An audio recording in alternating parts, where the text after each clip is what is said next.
9:30, let's check in with KCIM Sports Director Jeff Blankman, Assistant Sports Director Casey Miners for Sports Rewind this morning. I'm John Ryan with you. Lots to get to. We got a new Kemper baseball coach. We're going to be talking about that coming up here in a few more minutes. We've got not much going on the cross-country and swimming scenes. So we're going to be talking a lot about high school football and some volleyball here. But let's start off with some national sports. Casey, you got to be happy. Your Hawks played another good half of football. One half. It seems like either the first half or the second half goes really good for us. You know, I think if they played a full good game, it would just spoil you guys too much. It would. It'd give us a little bit too much of what the offense can actually do. But I did see this going into last weekend's game. They were the 73rd ranked offense. That's up 60 spots from a year ago. People are like, oh, it's only 73rd, but when you were 130th, it's a big improvement. I don't know what's more sad about that sentence right there. We're up 60 spots or we're 73rd. Yeah. But hey, put up 31 against a Minnesota defense that had, pitched 2 straight shutouts? Yeah, but Minnesota didn't look the best. Well, I know, but you got another win. Say they were up 14-7 at half. Yeah. It's a Big Ten offense. They should be putting up more than that. So. Yes. But they did. They'd still pick up a win, a big one, because you got a bye week this week and then Ohio State on the horizon. Yeah. So you don't play a full game against Ohio State, you are in serious trouble. The only ranked team left on your schedule. Now that Nebraska dropped out, it's the only ranked team left on the Iowa schedule. Yeah, tough loss for your Huskers. Yeah, let one slip through the fingertips, but give Illinois a lot of credit. They came out and physically took it to the Huskers on Friday night. So, yeah, my whole weekend was absolutely ruined. So. Whatever. Ever since Bielema has been at Illinois, you can't really count them out. No. You know, I think people came into this year didn't think that you'd see much from Illinois, and now they are undefeated and got a ranked win under their belt. So I was listening to a podcast over the weekend, and since Bielema got to Illinois, they have knocked off a ranked team on the road now every year that he's been the head coach there Friday night. He's a good coach. He hasn't had much to work with. I don't know what the deal was with Arkansas. What was that debacle? I think it was a bad fit. He wasn't. Yeah. He wasn't an Arkansas guy. Yeah, and I think he's a Big Ten coach. I think his style fits the Big Ten. That's where he's had all of his success, and he played there, and I just think he's a Big Ten guy, and that's where he, as much as I wish he would go somewhere else, go to the Big 12, go somewhere else, but he's a Big Ten guy. So the sports story that warmed my heart the most, the White Sox lost 120 games so far.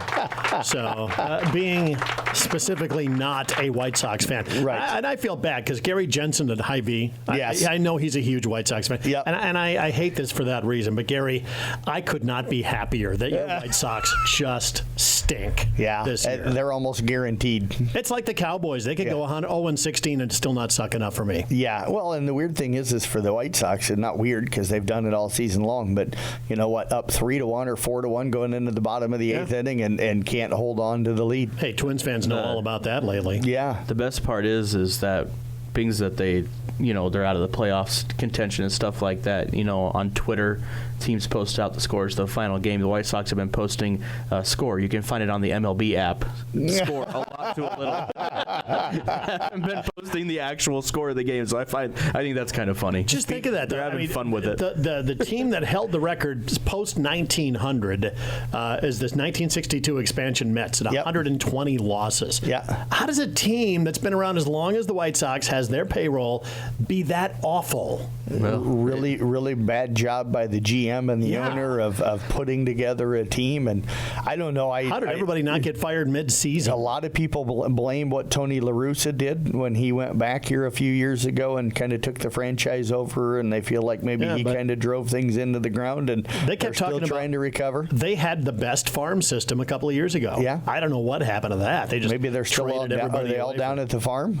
I don't think so. Okay. I don't hear much about their farm system anymore. Maybe they do. They got Colson Montgomery, but other than that, I don't know how many guys they have within the top 100 prospects. Yeah. I think they called a lot of them up, and they just didn't pan out. So I don't know. I don't follow them. I just follow the losses. So is that coaching, or is that an overview and overreaction of the grading of those guys while they were in the minor leagues? Well, but I wouldn't be surprised if it's a clean house sweep. No. Don't change a thing, White Sox. Don't change a thing. So they are now 36 and 120 with 6 games left to go. So are the Twins going to make it in? Because they're now currently behind Detroit, right? The Twins and the Royals are trying to compete to see who can miss out on the playoffs right now. They're both collapsing. Absolutely terrible. The Royals have lost 7 in a row. Right. The Twins are 3-7 in their last 10. The Royals are 2-8. But that kind of leads me into the trivia question of the week. Who are the wild card teams that are in as of today? So we got 6 teams to name here. Let's start with the American League. Who is Baltimore? in? Baltimore is in. Detroit. Detroit is in. Is in, okay. And in the American League, one more team. Not Seattle. No, not Seattle. It's not any of the East teams. Nope. Yeah, I'm trying. We were just talking about them. Do I have crickets anywhere? You should, because my brain is rolling. I haven't been in the teams that are towards the top. Yeah. Are the Royals in the No, the Royals are locked in. Actually have the last spot, 1 game ahead of the Twins and a game and a half. So you're not talking who's locked in. You're talking right now who's technically.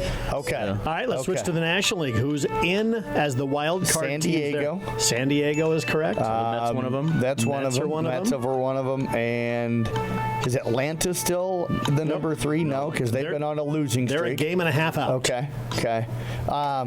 Arizona.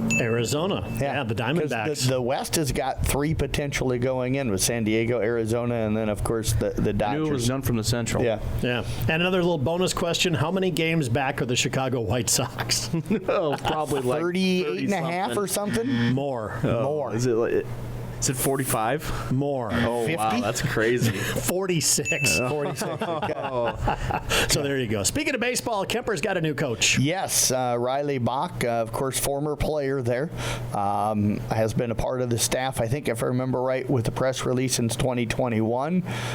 Did a lot of the pitching and controlling of catching and stuff, so working with the battery, and then helped with putting game, analytics and the kind of the game plan together, and I think he's a guy that they're going to be excited to have. I think he was the guy that they had kind of hoped would take over for Randy when Randy stepped away and retired from coaching at Kemper, and that's going to be the case. So young guy, going to be full of energy, and I think it's going to be a good hire for Kemper. Yeah, it just continues that line of the assistant coach, the next person up, because that program has been so consistently well taken care of. Yep. Jerry Spieler to Randy Snyder and now to Riley Bach. And even before Jerry, but I wasn't here, so I can't. I wasn't either. Yeah, it was Jerry Spieler when I got here. So. Good news once again going on for Kemper. Can't wait to see what they do at the next baseball season. Now, speaking of Kemper, thriller against Roland Story, a tough physical ball club, and the Norsemen. Yes. Overtime win, 22-14. I think a lot of people thought going into the year those would be the 2 teams in the district, and it kind of showed and lived up to that. Yep. It was a top 10 matchup, ranking-wise within the state, from the Radio Iowa poll, and Carroll, and it lived up to it. And the Kemper linebackers came up huge. Tate Barrett, I think 17 tackles. Was it 14? 14. Okay. All of them solo, if I'm correct. Yes. Yeah. And then Kent Sanders had 11 or 12 tackles? At least 11. That was the unofficial numbers that I had 11. Gotten. And then he also had a big interception late that helped Forced them to score to be able to send the game into overtime. Yep. Mm-hmm. So. I tell you that they're now 3-1. Right. Anybody standing in their way to a district. Des Moines Christian would be probably the one. And then I don't count out Greene County this Friday night simply because it's a rivalry, and Greene County generally tends to play well against Kemper. And they're not a bad football team. They pushed a good Carroll High team in week 1. So this is not a bad football team coming into Kemper this weekend. But I honestly don't think there's anybody standing in Kemper's way. Like if they go out and play Kemper football, they should be the district champions this year. Halfway home, they're now 3-1. That's as good as it could be for the Kemper Knights. Yeah, I think with the non-district schedule, and stuff that they had, it was tough. I mean, AHST Avoca Walnut's still ranked, and Heelan's having a good year and stuff. So I think with who they went out and played in the non-district to be sitting 3-1 right now, I think they've got to be pretty pleased with that. With 3 big wins against teams that are ranked. Yep. They played 4 ranked teams this season. and they're 3-1. I think that's got to be a big thing for Kemper right now. Playing at home, definitely advantage of a rolling story. They also get Greene County at home this Friday night. Right. Yep. Yes, absolutely. And I'm looking forward to that one. Get a chance to see them for the second time this year, and excited to call that one. Excited to be able to chat with Doug Reeder, before the game a little bit. So Doug and I have been, I don't know if he'd claim me as a friend for a long time, but friend for a long time. So yeah, and in that game came our sack of the game from Market on 30. Yes. No, actually, the sack of the game came from it came in Audubon. That's game. Right. Yes. I keep thinking KCU called it. Austin Christensen had 2 sacks in the Audubon win. To set the tone defensively. I don't know if St. Ed's quarterback is up out of the ice bath yet from everything, but 17 total tackles, 14 solo, 2 sacks, 3 tackles for loss, a pick 6. I mean, Austin Christensen had a great game defensively in Audubon's 44-22 win. Was he the biggest reason they jumped out 44-16 at one point in that game, or was it the offense doing some good things as well? The offense was able to hit big plays, which really helped, but with Austin in the middle and the secondary behind him, St. Ed struggled to move the football in the first half. So them jumping out to a 30-8, 30-6 lead. Can't quite sure what the score was at that point, but really helped with the tone defensively and kind of the offense moving the football, I feel like. Okay. Audubon just take control of everything with that ball game. Yeah, but I mean, it also got to the point where it was a physical ball game. We kept saying, despite it being a 2-3 touchdown lead, St. Ed's was still always within. Had the ball back where it was a must-need touchdown. If they scored, they were right back in the game. St. Ed's never seemed to go away despite the 22-point win by Audubon. Yeah, but I would have to say, John, you ask if they took control of the district, I would say yes with that win. Yeah, I don't know of anybody else standing in their way. That's going to be a real serious threat. Yeah, the loss for Glidden Ralston on Friday with some controversy at the end of that one kind of hurt them in the district race because they've got some tough teams left. But, I would have said that's probably if Glidden would have won, you'd have had 2 undefeated teams in the district. Talking with Audubon people before the game, they felt like that game on Friday was kind of the district championship. Yep. By the way, Market on 30 winner this week is Michelle Schutte from Arcadia. So we're telling everybody, get to Market on 30. Go get signed up for this great prize. Once again, I get you a free sack of groceries. I believe that's our prize for this free one. sack of groceries for Market on 30. Yep. All right, stop on by there. 2 other big wins on Friday night, rolling out to huge wins. Carroll High demolishing Creston 50-7 and Arweva 63-0 over West Harrison. Yeah, Carroll awfully impressive. Yeah. Dominated that game from the absolute get-go. And they expected to. Yeah, they did. Creston had a really good running back, and I think Coach Rowe was concerned about the Panthers and some of the things they did, especially on the defensive side, but being able to establish him in the ground game, and they weren't. And, Taden Peterson takes the second play of the game for Carroll offensively, 71 yards for a touchdown, and they didn't look back. If I remember the quarter score, it was 30-0 at the end of the first quarter. It was 43-0 at half. The Tigers that game was over probably 10 minutes into the game.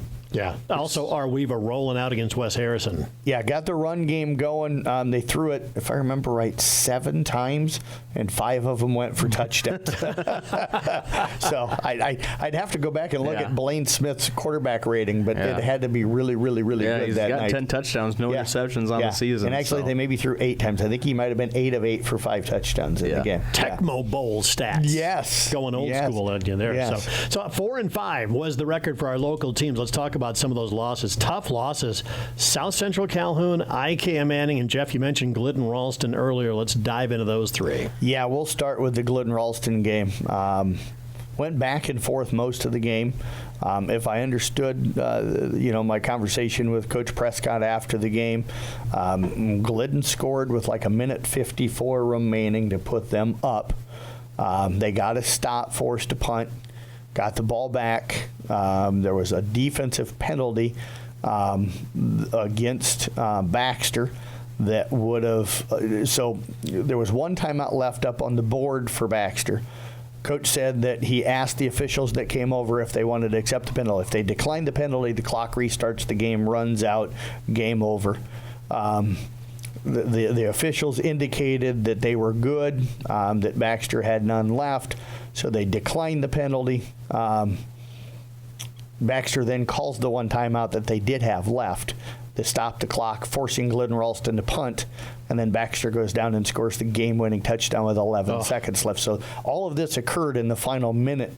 Of Baxter getting the ball back. I don't know exactly how much time was left, but they scored to win in a situation where Glidden thought they could, milk out the clock and not have to worry about it. So some miscommunication or whatever you want to call it, but a mistake there late in the game kind of cost Glidden Ralston, a win in that game. So, but Coach Prescott said he told the guys that it was 100% on him. He needs to know how many timeouts that are left, and it was on him because he felt the kids really went out and played a very good football game. So with only 8 games, we're already halfway through. That was a tough one to take. Yes, absolutely. Especially Glidden had been playing so well going into that. They would have been sitting 3-1. Still sets them up pretty good though, district-wise. Yeah, absolutely.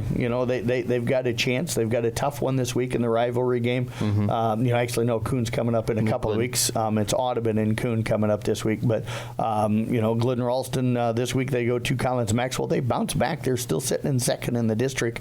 And a chance to control their own destiny the rest of the way. So. IKM Manning, Riverside. That one goes to Riverside 28-20. Yeah, it was a tight game all the way through. Riverside scored to get up by 2 touchdowns, and then IKM Manning got a touchdown in the 4th, but just couldn't quite get in there. Had a hard time stopping the running back from Riverside who ran for 254 or something like that in the ball game. But, for IKM Manning, big one coming up. Casey gets to call it at South Central Calhoun on Friday night. You hate to put it with half the season, just gone. It's a must-win for both teams. Must-win for both teams. A loss for either one of them, and they probably drop out of the hunt for a playoff berth. Oh, yeah, I would agree. Tough loss for South Central Calhoun, as you mentioned, against ACGC. What were they, number 2? They were number 2, back to number 1 in the polls that came out yesterday, with Woodbury Central getting beaten, over the weekend. But, yeah, a 14-14 game at halftime, and you give up 1 touchdown in the 3rd and 1 touchdown in the 4th. You played without your starting quarterback at the beginning of the year, one of your top linemen, and now they lose their number 1 running back as well and stuff. So they get beat up in that game as far as the injuries and stuff like that. But, credit to coaching staff for putting together a good game plan, and credit the kids for going out and playing extremely, I think, well. You lose to number 2 by just 14 points, and you're right in the game at halftime with all those injuries, and that says a lot about that team and the character of those kids.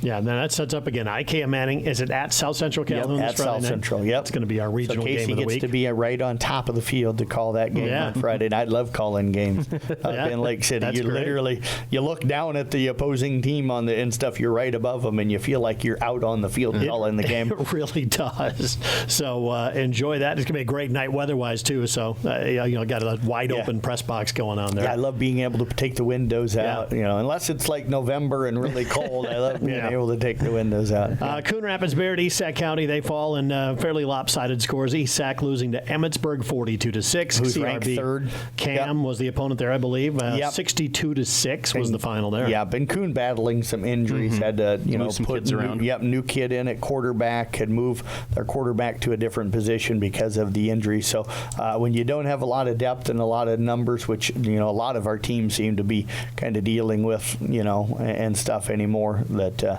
those kind of things can impact you. So. Yep, that's the week in high school football. The 4 and 5 for our local teams. Look forward to Friday night once again. We got Greene County at Kemper. They are on KCIM right here with Jeff. You're going to be calling that one. Yep. Carroll High on the road, taking us all the way up to MOC Floyd Valley. Nick has already started the road journey up to MOC Floyd Valley, I believe, for that game, right? Yeah, and I'm leaving later this week because in week 9 I have Carroll at Boyden Hull, so I know I got to get on the road here, in the next couple of days to get there in time. So and also IKM Manning at South Central Calhoun. Casey has that game on KKRL. Those are our broadcast games this Friday night. We're going to take a quick break. Once again, Michelle Schutte of Arcadia is our winner of our Market on 30 Sack of the Game. Good morning, all student-athlete parents. Don't let your hectic schedules keep you from feeding your family. The Market on 30 can help you with quick and easy options like Pasquale's Pizzas, our famous mac and cheese, chicken strips, and much more. The Market on 30 in the BP Plaza. As the athletes at your house prepare for hard work and fun of the season, remember that St. Anthony Rehab Services provides physical therapy for any sports injury that may sideline your member of the team. Sports injuries can plague kids of all ages and keep them from playing the sport they love. Athletes will be under the direct supervision of a certified and licensed healthcare professional in the newly renovated sports performance facility. If an injury is keeping your athlete out of the game, call St. Anthony Rehabilitation Services at 794-5000 for sports injury and treatment rehab. KCIM Sports Rewind, and of course, Sports Director Jeff Blankman, Casey Miners, Assistant Sports Director myself, John Ryan. We're getting ready for, I can't believe you just said this, the Rewind festivities for the fall sports season. Yeah, we've got a little bit of time until then. It's September. Yes, but we want to get the date out because we generally tend, it tends sometimes that kids are scheduled to work that weekend, or that we have families taking vacation, on the date that we're going to host it, which is completely understandable. No, it's not. We're kind of thinking if we get the date of the event out a little earlier, that maybe kids can request that day off of work or change the schedule a little bit, or families, if they're going to schedule a vacation in early November, can, maybe not schedule that weekend kind of a thing if they haven't done it already. Yeah. And we're just trying to get it where everybody kind of, where everybody kind of knows the date. Sometimes we don't announce it till about 2-3 weeks before the event, and then it's kind of a scramble for families and kids to be able to get ready for it. So, do we have a date set yet? It'll be early November. We thought we had a date. We were going to do it Monday, November the 11th, and then I was talking with Jason Phillips at the volleyball game last night, and we had looked and misread things. Boys basketball practice starts the 18th, but girls basketball practice starts the 11th. The 11th, yeah. So not able to do it on the 11th. So it'll probably, more than likely, we'll look at the Carroll Community Schools calendar, but more than likely it'll be either the 9th or the 10th of November, because otherwise you're running into state volleyball gets over on the 8th, so you can't really have it before then. State football is the next couple of weekends, so pretty much probably now going to be the 9th or the 10th, but we'll get that date solidified coming up. All right, let's talk a little volleyball. Some good matches coming up tonight. Casey, you've got North Polk at Carroll High, and Jeff, you're going to be with Kemper as they play Shenandoah in a triangular. Yeah, I got an interesting matchup with Kemper and Shen. Of course, tonight sitting 27-1. They're only lost to number 2 ranked Heelan in Class 4A, and the Knights in Class 3A. They fell to them. Technically, you could say the championship game of the CYO tournament over the weekend, as both teams were undefeated in that tournament going into that match, but played really well. 21-17, 21-18 were the two scores, so had a chance against a legitimate state championship contender in Heelan in Class 4A. So I think if you're Kemper, you're feeling really good. But Shenandoah comes in 14-4. They've been playing really well. They've got some really talented girls on that team, so kind of excited for that one. The weird thing, I'm not going to be used to calling volleyball at 4:30 in the afternoon. That does seem a little odd. Yeah, but that was the better of the two matchups record-wise for tonight, and I love having these triangulars and quads, but it's different trying to schedule games to broadcast in triangulars or quads, because either you don't know exactly the start time or you get these really early starts. But almost everybody going to tries and quads now, so there's not many one-on-one matchups on Tuesdays or Thursday nights anymore to be able to just go, okay, we're going to go call this. Carroll High thinks our only team that doesn't do triangulars or quads is part of their conference games and during the week. So that just throws me every time I see the schedule and it says 4:15. I'm like, you're kidding me. We're going to be covering volleyball at 4:15, but that's true. That's when they're going to be playing. So they always get that road team, the farthest road team, in first, so they can get going. So they can get going. So North Kemper, otherwise rolling through. You said CYO this weekend. Yeah, played really well. Kind of dominated almost everybody. If I remember correctly, dropped their first set of the day, and then blew everybody out. I shouldn't say blew everybody out. Won 2-0 against everybody else the rest of the way until they ran into that Heelan game. But they're deep and they're talented. They hit it well. They've got 2 freshmen that are playing outstanding. Their setters are terrific. They've got some upperclassmen in Brianna Wittrock that's having a tremendous year all the way around. And then you've got a really, really good back row led by Kaylee Simons and Brooke Roy. And there's just, you look at that team and you're like, okay, do they have a weakness? And I don't know if they honestly do. But I think a lot of it for them starts with their serve. And watching them at the tournaments up at Rockwell City last weekend and just seeing them a little bit this year, their serve seems to get teams out of system, and you put a team out of system where they're going to send, free balls, soft stuff over to you.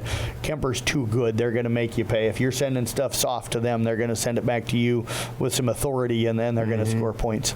Hawkeye 10 looking like Kemper and everybody else? No, Glenwood and Lewis Central are both ranked teams, and Kemper has them later in the year. So I think up until then, Shenandoah could challenge them tonight, and I expect that to be a pretty good match. But I think they keep rolling until potentially those Glenwood Lewis Central matchups, and those will be their toughest ones in the conference, I would say. North Polk coming in to take on Carroll High tonight, Casey. Carroll's off to a great start. They need to get their first conference win. I think sitting 0-2, 0-3 in conference play right now. North Polk, last time I looked yesterday, I think they were middle of the pack in the Raccoon River right now. So a good chance for Carroll to finally get that first win tonight. They played great in tournaments. I think they're still kind of looking to get off and to get a good start into conference play, and that could possibly happen tonight with North Polk. And the weird thing is, in a way, those weekend tournaments had kind of what had killed them a little bit in previous seasons, because they would go there and not do so well, and then their overall record wouldn't be great, and they'd get seeded kind of low and get a tough route to state. So I think they focused on trying to do better at the weekend tournaments now, because then your record improves. You're playing 6 games on a weekend. If you go 5-1 or 4-2 in all those, you got a better record, so they should be seeded better. But like Casey said, right now it's about still getting that first win in conference. But tip your cap to them. They got to they hosted their tournament on Saturday, got into the championship match for the first time in probably 5-6 years. Nice. And stuff. So did a nice job. Ended up falling to New Alfonda in 3 in that one. Both of their losses over the weekend came to New Alfonda in pool play and then in the championship. But they're really starting to play better. Other headlines that we got going on in volleyball. I know ICAM Manning is sitting 3-7 right now, but went 1-1 up at ESAC last night. Knocked off a ranked Coon Rapids Bear team and swept them 2-0. And I know they went 0-2 last week, and the girls were really bummed about it. But you take Tri-Center and Missouri Valley. Missouri Valley's been a regional final type program, made state once in the last decade. Trainer, generally a state type program, and you take both of them to 5. It tells you the steps forward. And this is mainly a junior and sophomore and freshman team, so the future looks really good. But they have really played some really good volleyball here. It's like the biggest thing for them is figuring out how to win those in weekend tournaments, how to figure out win that third set so they can win 2-1, and then and then how to figure out how to win the 5th set during the week. How about anything else in volleyball? Coon Rapids Bayard suffered a couple of losses last night. I think they're going to look to bounce back against Glidden Ralston, who's injured and kind of banged up. But Coon's playing really good. We mentioned Kemper and Carroll. I like the way ESAC and South Central Calhoun are playing as well. I'm kind of excited about their matchup late in the season. So that should be fun. And can't forget Exira and Kimballton against Arweva coming up Thursday night as well. All right, let's do some power rankings. Football, you had some big winners on Friday night. I mean, Carroll rolling it up on the road. Kemper with that thriller from overtime. Our Audubon with that win up at Fort Dodge St. Ed's. Give me the 1, 2, 3 and the power rankings in football. Audubon's got to be one, and I think until they ended up losing. But I mean, Carroll back-to-back blowouts over teams that were playoff teams and district champions. A season ago has got to be impressive, and then I would go Kemper 3. Playing 4 ranked teams this season and coming out 3-1 so far. And I'll go with you on that. Audubon number 1 for me. I'm actually going to move Kemper into the second spot simply because they are 3-1 against ranked teams this year, and Creston way down compared to what they were. Still a huge win. I mean, they were runner-up or semifinalist at last year, but way down this year. But Carroll High's looking really, really good. So them 3 to me are certainly your 1, 2, and 3. But I'm going to edge Kemper slightly in front because you go 3-1 against ranked teams. All right, volleyball power rankings. Clearly, Kemper the number 1. Yeah. There's just not a lot of discussion with about Coon that. losing. It's kind of a tough thing for the 2 spot. I don't know. I like East Sac at 2 right now just because I feel like they've played better competition and they also beat Coon, and then I would go SEC. Yeah, I would probably go with you on that, Kemper. It's clearly the number 1. Yeah, I think Kuhn has to slip going 0-2 last night. Esac I'm fine with 2. I would say Carroll and South Central Calhoun kind of battling for 3 with a slight edge to South Central Calhoun for that 3rd spot right now. All right, so don't forget, tonight volleyball, you got North Polk at Carroll High. Casey's got that game on KKRL. 4:15 this afternoon, Jeff is going to have the Kemper-Shenandoah matchup on Kick 106.7. It's going to be weird to hear volleyball without it being a state match. Without a state match, being at 4 o'clock in the afternoon. But you also have the Arweva Exira Elkhorn Kimballton matchup. That's on Thursday. We're going to broadcast that on KKRL. And then Friday night football, Carroll's on the road at MOC Floyd Valley. Nick going to call that one on Kick 106.7. Greene County here in town, taking on the Kemper Knights on KCIM. Jeff, you got that one. Then Casey, you're going to be on the road in Lake City as IKM Manning battles South Central Calhoun. So great games coming up all the way around. And I know we're just over, but I want to give a shout out to Jeff Honnold, one of our former hosts on this show. He's in St. Louis, and he's tuning in live as he's on the road. So good to hear from him. And Jeff, I don't think we did the word that you told us not to do, so I think we're good. All right. We managed to stay away from one specific word this week. Way to go. I feel like we've won something there. That is KCIM Sports Rewind.